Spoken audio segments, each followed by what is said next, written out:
Hello, everyone, and welcome to 9/11. It's not a day that I should welcome you to.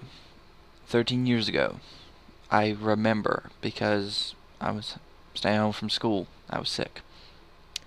Looked on the news, and I didn't quite understand it at that time, but I knew. But I knew something had happened. 13 years ago, two planes crashed, one into each of the World Trade Center towers. It was an attack on American soil, one of which that I don't think, as far as history, we've ever had on American soil. We were flung into a war unexpectedly. People died, loved ones were lost. There's people that are out there today that are sad, they're crying, they're grieving. They're looking at pictures of their husbands, their brothers, their sons, mothers, uncles, aunts, grandfathers, grandmothers who were in those towers or were near when they collapsed or when the planes crashed into them. If you don't know that much about 9/11, you can Google it. There's plenty of information about it. But what I don't want is I don't want people out there to go, oh, it was just no big deal. People, it happened 13 years ago. Oh, why do I have to, why do I have to, think about it? What if it was your family member up there? What would you say then?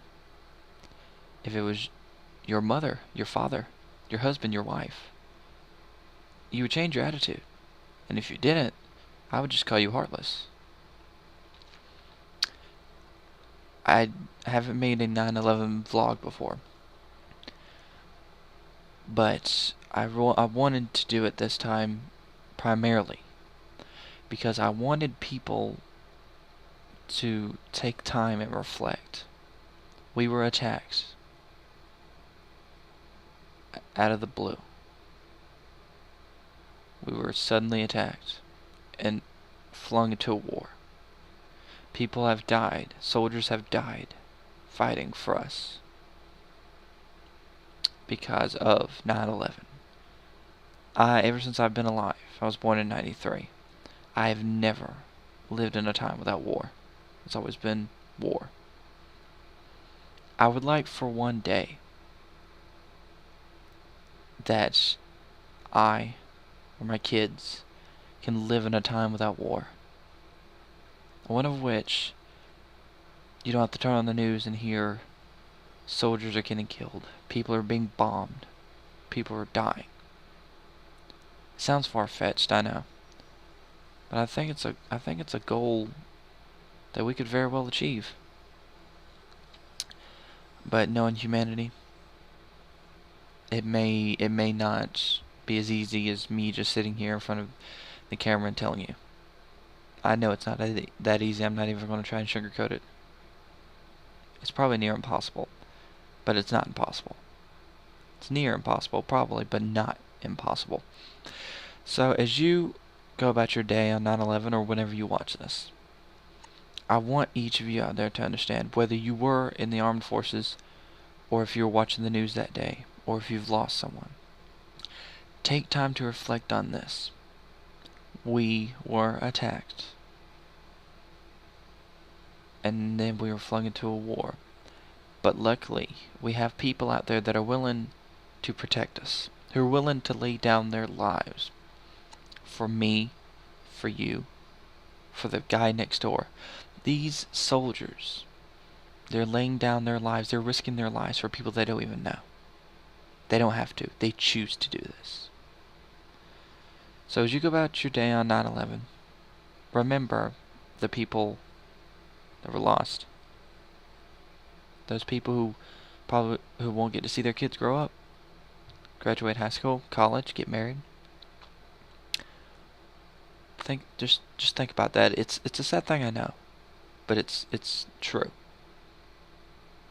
I'm lucky I didn't have anybody even in that state, nowhere near that state. But that doesn't mean that I can't just sit back and just say, why did it have to happen? Why? We all ask ourselves that question. Why did 9/11 have to happen? Excuse me. If nothing had happened that day, 9/11 wouldn't be that big of a deal for us. It would just be another day. But as I look down at the date on my other computer screen, 9/11, you just get this sense of loss. No matter if you had anybody in those towers or not, you feel a sense of loss. And a lot of people out there will feel a sense of rage, fear, loss of hope. But whatever you may be feeling, I'll tell you this. We won't let anything like that happen again. We may have been stabbed in the back. We may have been blindsided. We may have been attacked out of nowhere. But we're not going to let that happen again. Since then, the site has been memorialized. They've got a 9/11 museum. There's a picture I saw once where while the crews were going in and looking at all the debris, those I-beams, and if you don't know what an I-beam is, it's like a piece of metal shaped like a capital I. This is what an I-beam is. There were two shaped like a cross. I see that as a sign of hope. And a lot of people do. I don't think everyone does, but a lot of us do. It gives you a sense of hope knowing that you fooled us once, shame on you. Fooled us twice, it's not going to happen. So I hope while you're remembering 9/11, you get your hope back. If you're out there crying, you don't have to cry. I know you've lost people, and I know you're probably just sad that people had to die for no reason, or died for no reason. But I hope you got something out of this video. And if you have any stories of like what you were doing on 9/11, you can post them in the comments down below. Like I said, I was just watching the news. I was just a little kid at that time, and I just happened to see it. I was only 8 years old, 8 or 9 years old.